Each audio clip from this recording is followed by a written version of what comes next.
What's going on, members of the J area, pro wrestling fans across the globe? My name is Jose Ramos Jr. Welcome back to another episode of the J Area Wrestling Podcast. Of course, my name is Jose Ramos Jr., and we're talking about the road to WrestleMania. With Royal Rumble in the rear view mirror, we're now looking forward to the Elimination Chamber. A lot of decisions to be made here. Of course, first and foremost, we have the Royal Rumble winners. We talked about last week. Jey Uso, Charlotte Flair, having won their respective Royal Rumble matches, who were they going to decide to face at the show of shows? They have a selection of champions to decide for. And really, we're going to start off this episode discussing the possible routes that each individual could be taking. We'll start with main event Jey Uso, who has had a meteoric rise in the WWE for the last couple years now, ever since leaving the bloodline and staying on his own. It's all me, Us, day one-ish. Jey Uso wins the Royal Rumble matchup and has a choice. Does he face off against a man that he could not defeat on 3 separate occasions, the ring general Gunther, the World Heavyweight Champion? Or does he go ahead and throw a curveball and face off against one of his dear friends, Cody Rhodes, the WWE Champion? Either matchup, I think, is a big money matchup. I mean, we're talking WrestleMania. We're talking the show of shows. Star power. Match quality. Jey Uso against either one of these individuals, I think, would put on a pretty damn good match. Now, a common criticism of Jey Uso is his performance at last year's WrestleMania with his brother Big Jimmy Uso. They might not have had the best matchup that they could have had. And I think they're well aware of that. I think they're self-aware enough to acknowledge that maybe it wasn't the best showing. But with that being said, you have another year of experience under your belt. You learn from your mistakes and you move forward. And that's what Jey Uso is trying to do in determining who is the man that he's going to challenge for the gold wrapped around their waist. You talk about the history between Jey Uso and Cody Rhodes. Go all the way back to like 2013 when Cody and Dustin Rhodes were teaming and feuding with the Usos. They go way back. Tag team partners at the Survivor Series 2013, where they fought off against the likes of the Real Americans and the Shield. That's a throwback there. But then you move towards modern times. Cody's battle with the bloodline is a thing of history. It's a thing of historic proportions. It's what laid the groundwork for the current modern era in the WWE. Cody Rhodes having battled Roman Reigns and the Usos for a couple years there, but then Jey Uso suffered from manipulation from his cousin Roman, wanting to break away from that bloodline, even so far as to join the Monday Night Raw roster alongside Cody Rhodes, who urged Adam Pearce to bring over Jey Uso to Monday nights. We saw a lot of people were very skeptical about Jey Uso. Drew McIntyre, for one, very skeptical of having Jey Uso there on Monday Night Raw. But Cody Rhodes always defended him, was always on the side of Jey Uso. We see the rise of Cody Rhodes. He wins the WWE Championship at WrestleMania 40. And in due time, Jey Uso was right there behind him, main eventing, PLEs, having consistently good matches on Monday Night Raw, winning the Intercontinental Championship from Braun Breaker. And now the big step, the big leap into main event status, winning the Royal Rumble. It's a story that has been told over the course of these last couple of years, and it could place an exclamation point on the rise of Jey Uso if he were able to defeat the American Nightmare, Cody Rhodes. The collision course of two of the most historic families in pro wrestling. Of course, we're talking about the bloodline, the Anoa'i family dynasty, and the Rhodes.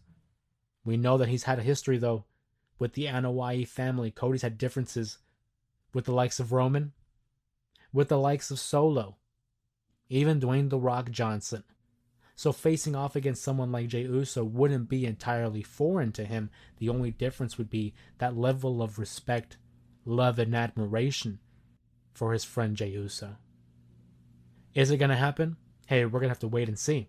But on the flip side, and what I think will probably be the decision that Jey Uso makes, Gunther, the reigning, defending World Heavyweight Champion on Monday Night Raw, the Ring General, the King of the Ring, formerly known as Walter, Gunther has been running roughshod on the main event scene in Monday Night Raw, defeating the likes of Damian Priest, defeating the likes of Finn Balor, Sami Zayn, and even Jey Uso at this last edition of Saturday night's main event. It's already been talked about. They've had fought each other on 3 separate occasions. Each time, Gunther emerging victorious, defeating Jey Uso by retaining his Intercontinental Championship last year, as well as defeating Jey Uso in the King of the Ring tournament and the Saturday night's main event matchup that we just talked about. If I'm Jey Uso, naturally you want to go after the top guy, Cody Rhodes. You want to make a name for yourself. You want to be able to say that I'm the guy that beat Cody, the face of the company, the quarterback of the WWE. But at the same time, if you look at the optics, if I'm looking at it from afar and I'm thinking, well, if he chooses Cody, is he then ducking Gunther because he knows he can't beat him? If I'm Jey Uso, I think you kind of have to go with Gunther. You have to prove a point. You have to demonstrate that, hey, I know how to beat you and I will this time. It's taken him 3 times and he hasn't been able to achieve that. But will 4th time be the charm? Gunther has already made it apparent. I don't need to face you at WrestleMania. I've already beaten you on a few occasions. He says defeating the likes of a John Cena, of a CM Punk, that's enticing. That helps further my legacy. That allows me to put myself over the rest. Defeating someone like Jey, what does that do for me? If I'm Jey Uso, I think you have to pick Gunther. You have to be the man that defeats the Ring General. You have to put him in place. You have to win the World Championship. And what an interesting moment we could have with Cody as the WWE Champion, Jey Uso as the World Champion, former tag team champions even from a couple years ago. Maybe we have a moment like WrestleMania 20 when you see 2 good friends winning the World Championship, holding them both above their heads as confetti rains. Now, I don't know if that's what the plan is, but I certainly think that is a possibility. It is in the realm of possibilities, and in the WWE, you can never say never. Jey Uso has an important decision to make here. It will determine the trajectory of the rest of the WrestleMania card, one that we are very much struggling to come up with here. I would like to think that the WWE already has in place the overall structure of the WrestleMania card, but myself as a fan, as a longtime viewer, as a dedicated fan of the WWE and just pro wrestling in general, like most of you, it's kind of hard to determine here. It's kind of hard to pick because there are so many different avenues and options in which they can be taking. Jey Uso has 2 options. Face your friend in Cody or battle your demons in Gunther. Meanwhile, you look at the Women's Royal Rumble winner, Charlotte Flair, multiple-time world champion, I believe 14 times was the last time I checked in terms of my math. She might have just won a championship again because we know that's what Charlotte does. She wins the Royal Rumble, returning after a horrific injury that held her out for more than a year. Reemerges at the number 27 mark, wins the Royal Rumble matchup, and over the course of the last week, we've seen her appear on Raw, discussing the possibility of facing off against Rhea Ripley. We saw her on Tuesday's NXT, where she confronted Julia, the NXT champion. And of course on Friday Night SmackDown, discussing the possibility of facing Tiffany Stratton. Charlotte Flair has an interesting road ahead of her because she's actually taken into consideration the NXT title. She's already set the precedence because back in 2020, when she had won her first Royal Rumble matchup, she chose to face off against Rhea Ripley for that NXT title, going so far as to actually win the title. Now, if you ask me, I don't think it was necessary. I don't think she needed to win that NXT title. I think it would have benefited Rhea Ripley a lot more being able to share that ring with Charlotte, share the moment with Charlotte, and then defeating her for that title.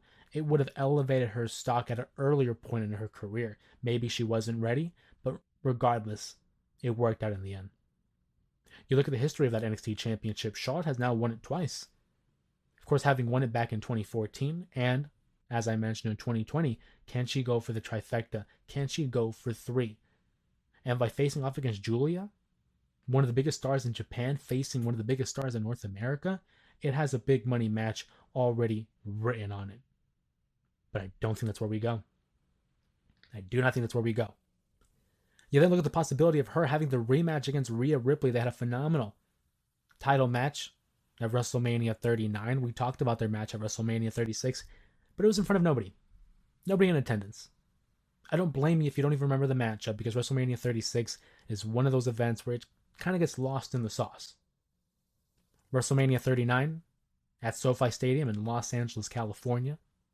They had a great match, a banger of a matchup. Some people believed it was the best women's matchup of the year. Certainly in the case of the WWE, if you want to include other promotions as well, that's up for your debate. But Charlotte and Rhea Ripley putting on full display why they are the cream of the crop, why are they the top dogs in the women's division. Could we be getting part 3? Charlotte won in 2020. Rhea won it in 2023. Can we go for part 3? It's very enticing. I will say, early on, I was against it. We've already seen it, done it. But then listening to that promo between them two, on the Raw following the Royal Rumble, and Rhea Ripley urging Charlotte to pick her, because she believes that Charlotte doesn't respect Rhea the way Rhea respects Charlotte. And she says she wants to beat the respect into Charlotte. Now, I don't know about you, but those were some fighting words. And last time I checked, pro wrestling is all about fighting. And I would like to see that. I very much would like to see that. But I don't think that's where we go either. I think instead, Charlotte Flair will be challenging Miss Tiffany Stratton for her newly acquired WWE Women's Championship that she had won on the first SmackDown of 2025. The story's already laid out. They talked about how Tiffany Stratton, ever since day one, has been looked at as baby Charlotte, has been looked at the successor to that of Charlotte Flair. The athleticism is there. The presentation is there. You could even argue that the character work is there. Tiffany Stratton has risen to prominence at a rapid rate, having gotten over at last year's Elimination Chamber in Perth, Australia, and since then has consistently been able to have a great ovation regardless of the location of where the match takes place. She would allow that momentum to propel her to the very tippy top of the ladder, winning Money in the Bank, and would hold on to that briefcase while also becoming buddy-buddy with Nia Jax, who won the Queen of the Ring, and parlay that into the Women's Championship herself until Tiffany Stratton found the perfect moment to cash in on her former friend Nia Jax. And now, as the current reigning and defending Women's Champion, she has the target on her back, but it's not just any target. It's a target in the shape of a diamond, because Charlotte Flair, the predecessor, the original, is coming back to reclaim some championship gold. It's new school versus old school. The only question is, who was the babyface and who was the heel? The fans would want you to believe that Charlotte is the heel and Tiffany's the babyface. She's been getting, big pops wherever it is that she's been. And Charlotte has been nothing but booed since returning from the Royal Rumble. Narrative-wise, it would make sense for Tiffany to be the heel. Cocky, arrogant, thinking her time is now, the legends are gone, it's not about them. And Charlotte's the conquering hero, returning from injury, wanting to prove that I still got it. But the fans have flipped that switch. If they flip that switch, Charlotte, the arrogant heel, demonstrating that I know I'm better than you. I just have to beat you. If you ask me, Tiffany Stratton versus Charlotte Flair makes all the sense in the world. And upon that being official, I feel really bad for Stratton because I don't think she beats Charlotte. I really don't. I struggle to believe that we are going to have a Royal Rumble winner not capitalize and win that championship. I mean, it's Charlotte Flair, the golden girl of the WWE women's division. I mean, they're going to give her a 15th world championship, only 2 shy of breaking her father's record, something John Cena wants to accomplish. But who's going to accomplish it first? Will it be John Cena or will it be Charlotte Flair? I don't know, man. I don't know. The road to WrestleMania, like I said, very difficult to predict right now. Very difficult to predict. Hey, sorry to interrupt, but if you're anything like me and can't get enough wrestling content, then you should consider becoming a member here on YouTube. You'll receive access to exclusive content like unique videos, live streams, shorts, and a more behind-the-scenes look of the channel itself. On top of that, once you become a member here on YouTube, you will receive priority first replies in the comments, as well as special shoutouts in future uploads. And speaking of future uploads, you'll also be able to get to decide what will be the future topics in these future videos. You can join the J Area and become a member here by clicking on the link in the description, as well as in the link under the About Me section. This is your big opportunity to see the J Area like no one else. We can't thank you enough for the continued support and the continued growth in the channel, so we don't want you to miss out on this exclusive offer. Now, let's get back to the video. And you talk about the road to WrestleMania. You can't say the road to WrestleMania without the name Road. Cody Rhodes, the WWE champion, is closing in on 1 year as the quarterback, as the main champion in the biggest promotion of this great sport, having won the title at WrestleMania 40 by defeating the Tribal Chief Roman Reigns in a Bloodline Rules match. In one of the best stories and one of the best matches of the year, quite frankly, and Cody Rhodes has gone on to have successful defenses against the likes of AJ Styles, Logan Paul, Solo Sikoa, Kevin Owens even. But it appears Cody Rhodes, before he can get to WrestleMania 41 and make it a year, it looks like he'll be facing another familiar foe in Solo Sikoa. Again, we talk about trilogies. They had their matchup at SummerSlam. They would then have their steel cage match. And I thought the steel cage match was better. I enjoyed that one very much so over the Bloodline Rules match at SummerSlam. Do we necessarily need a third match here? I don't think so. I don't think so. We've seen him already beat Solo twice. 1 because of the interference by Roman. 2 was definitive because of the cage match. I personally don't need it. And I don't think anybody in their right mind actually believes that Solo Sikoa will be dethroning Cody Rhodes before we get to WrestleMania. It just makes no sense. This is a throwaway matchup, hopefully to put a bow on this feud between Solo and Cody. For me personally, that's fine. I'm not gonna lie to you, I'm not really over the moon of seeing it again. But in terms of leading into the WrestleMania event itself, it makes sense. It's a throwaway feud. We know that Cody's not dropping this title. So we're assuming he's going to defeat Solo Sikoa, but that leaves us with the question of who is Cody going to face? It could be Jey. But as I mentioned earlier on in my earlier soliloquy of that opening segment, I don't think Jey chooses Cody. I think he goes after Gunther. So who does Cody face? Well, more likely the winner of the Elimination Chamber matchup itself, which is shaping up to be quite the field. You know, we already have 3 individuals who have successfully qualified for the men's Elimination Chamber matchup, and it's a doozy. Hall of Famers upon Hall of Famers. We know John Cena's in the matchup. We know that CM Punk has qualified for the matchup. Drew McIntyre is in the matchup. As of this recording on Monday Night Raw, we're going to see Logan Paul against Rey Mysterio in a qualifier, and I'm inclined to believe that Logan Paul wins. I love Rey. I love the master of the 619. He's one of the greatest wrestlers of all time, one of my personal favorites, but he's not going to beat Logan Paul. He's just not. They're going to want athleticism. They're going to want star power. Not that Rey is lacking that, but they're going to put Logan in there. So immediately you're looking at Punk, McIntyre, Cena, Paul. Who were the last two? Well, we know on Friday Night SmackDown it was announced that a triple threat qualifying match would take place between Braun Strowman, Jacob Fatu, and Damian Priest. I'm thinking Damian Priest is the one that's going to qualify. And that nails 5 out of 6. With the sixth and final member, I think it's going to be Seth. And listen to that. CM Punk, Hall of Famer. John Cena, Hall of Famer. Drew McIntyre, Hall of Famer. Seth Rollins, Hall of Famer. Logan Paul, he's not bad. Give him all the credit in the world. He's actually not that bad. And Damian Priest, solid worker. Maybe could be in the Hall of Fame. I think it's a little too early to be talking about that, though. But that's a stacked elimination chamber. Whoever wins that matchup will earn a championship opportunity at Allegiant Stadium at WrestleMania 41, and I'm inclined to believe it's going to be against Cody Rhodes. So if you look at the possibilities here, Logan Paul, I don't think it's going to be him. We saw that matchup already. It was King and Queen of the Ring, a good matchup. One of Logan Paul's best. We're not going to see that.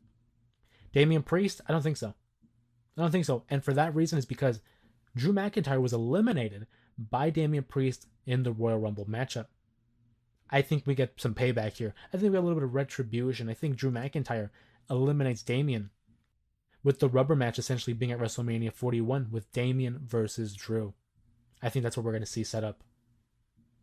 So that takes out Logan Paul, McIntyre, and Priest. That leaves us with Punk, Cena, and Seth Rollins. I don't think it's going to be Seth. I can't see Seth versus Cody right now. I would love to see Punk versus Cody, because that's just two contrasting styles of two individuals who have known each other all the way back to the Ruthless Aggression era, and even the PG era, and even in AEW. These guys have a long history. And I forget to mention, even back in OVW, these guys have history. Cody versus Punk is a main event match. I think that's probably one of the better options here. But Seth is involved. And if Seth is involved, I can't see Punk winning. Because right now it looks like WrestleMania is setting up to be a triple threat match between Roman, Seth, and CM Punk. Now, does that happen? Hey, crazy things have happened. I'm just a fan. I'm just making my predictions. Maybe I'm wrong. And if I am, hey, I want you guys to drop in the comments below. What are some of your predictions for WrestleMania's cards? Because it's still difficult to call, I think. Don't you? So that begs the question here. If Drew and Damian are off here to the side doing their thing, and if Logan Paul's not going to be in the main event of WrestleMania, and then Punk and Seth are preoccupied with their ongoing beef, who's left? John Cena. John Cena wins the Elimination Chamber. A little bit of a spoiler here, because I usually do my predictions video the week before the Elimination Chamber, but you guys are getting an early treat here. I think Cena wins the Chamber. It just makes perfect sense to me. He wants to capture number 17. We get a passing of the torch moment here between Cena versus Cody. Does he win the match? Hey, maybe. If anyone beats Cody, Cena's not a bad look. But because of his schedule, will he beat him? Or will it be a passing of the torch moment? Cody going a full year as champion, defeating John Cena, solidifying himself as one of those main guys. The pillar of his generation. The golden era had Hogan. The new generation era had Brett. Austin was the attitude era. John Cena was on top for quite some time there. Roman in recent times. Cody now. Wow. What a story. What a spectacle that is definitely deserving to be WrestleMania. But it's not the only matchup that can still be determined via the Elimination Chamber. The women are putting on a show themselves because they have a chamber match of their own. And they have a few qualifying members already as well. Off the top of our heads here, we know Bianca Belair's in there. Former world champion. Main eventer of WrestleMania. Alexa Bliss had just qualified. Again, a former champion, just returned at the Rumble to an ovation that was ridiculous. So happy for Alexa Bliss. And the way they handled it, masterfully. Leading a lot of people to believe, myself included, that maybe we weren't going to see her for just a little bit longer. And they go ahead and they pull the swerve, and she returns at 21. And then, of course, the one who had been the first to qualify, Liv Morgan, who was once the world champion for a little bit of over, maybe 8 to 10 months? I lose track. Won the championship at King and Queen of the Ring, held it all the way to the Netflix edition of Monday Night Raw. Liv Morgan, Alexa Bliss, Bianca Belair, a strong grouping so far. And we know that Roxanne Perez is going to be challenging Raquel Rodriguez. I think Roxanne goes over and she gets in the chamber. And then we have Bayley versus Lyra. Now that's a great matchup. I think Bayley goes over though. But regardless, I mean, hey, what a field. What a field. But I think the winner of this matchup isn't even in the matchup just yet. I think the winner of the chamber has actually already lost a qualifier. I think we see Io. I really do. Call me biased, because if you guys are familiar with the channel, if you're familiar with the J Area Wrestling Podcast, you know that I'm an Io fan. You know I'm a ride or die for the once Io Shirai. And I can't see Io Sky not skyrocketing herself to the top of the card, winning the chamber matchup, winning an opportunity to face Rhea Bloody Ripley. A callback to their time at NXT. Io versus Rhea. Give those girls 30 plus minutes. That's, of course, including entrances. But those two will put on a show. A clash of titans. A clash of styles. That's a matchup I would love to see. I think Tiffany gets a match against Charlotte. But for my money, I'm talking about Rhea versus Io. That could main event WrestleMania, I think. Wow. The possibilities are endless, really, when it comes to this WrestleMania card. It'll start shaping up more. It'll become more apparent as the ongoing weeks carry on. The chamber is March 1st. Of course, it's emanating from Toronto, Canada. One of the best places to have a wrestling event. And then further down the line, WrestleMania, April 19th. My birthday. What a great gift to have on my birthday. And the second night being April 20th. Go ahead and drop down in the comments below. What are some matches you want to see in regards to WrestleMania 41? What are some predictions that you have for Allegiant Stadium on 4/19 and 4/20? But before we get there, we got to discuss some names that unfortunately will not be available to be there. If you were with us over the weekend, I released a video, briefly discussing the WWE and its recent list of releases.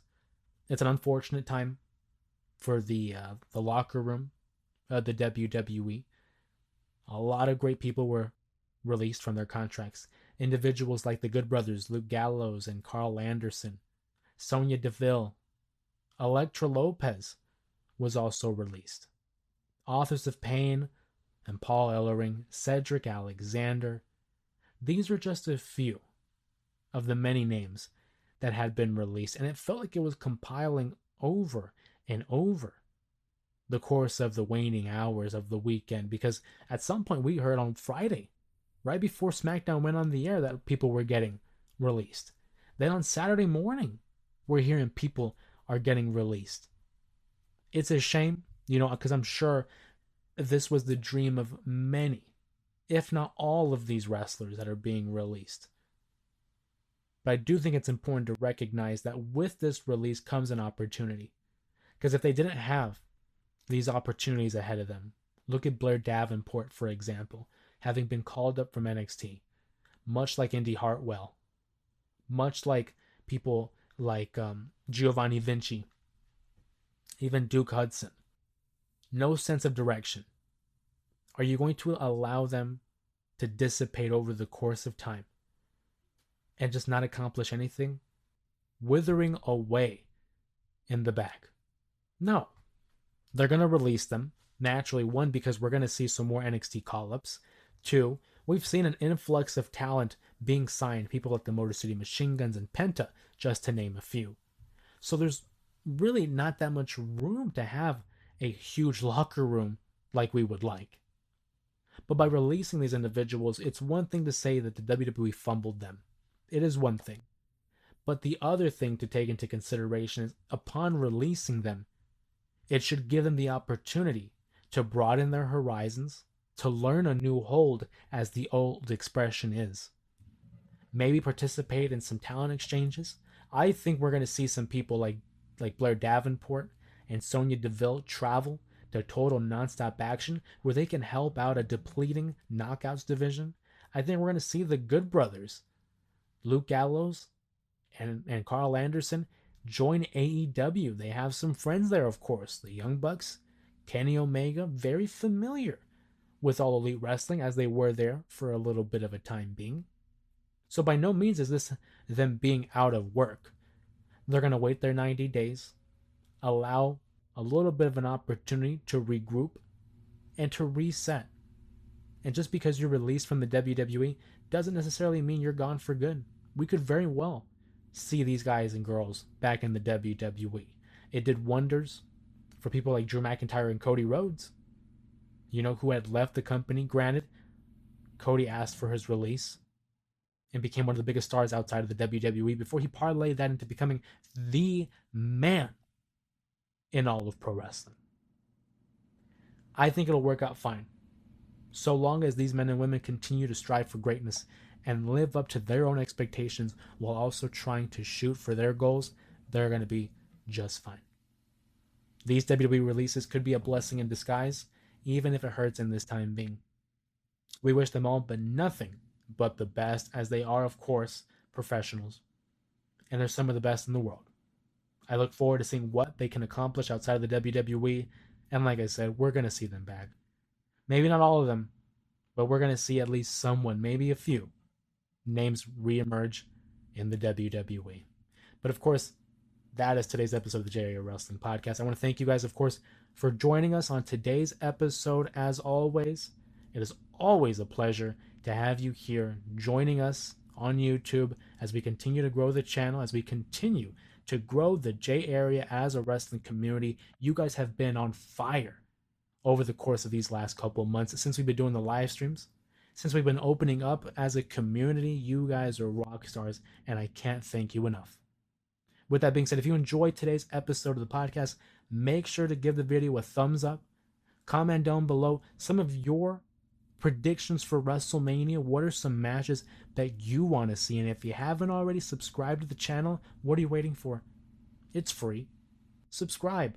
Join the party. Stay in the know when it comes to pro wrestling and us here in the J Area.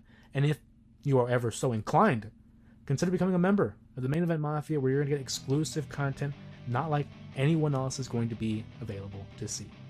With that being said, my name is Jose Ramos Jr. It's been a pleasure talking pro wrestling with you all.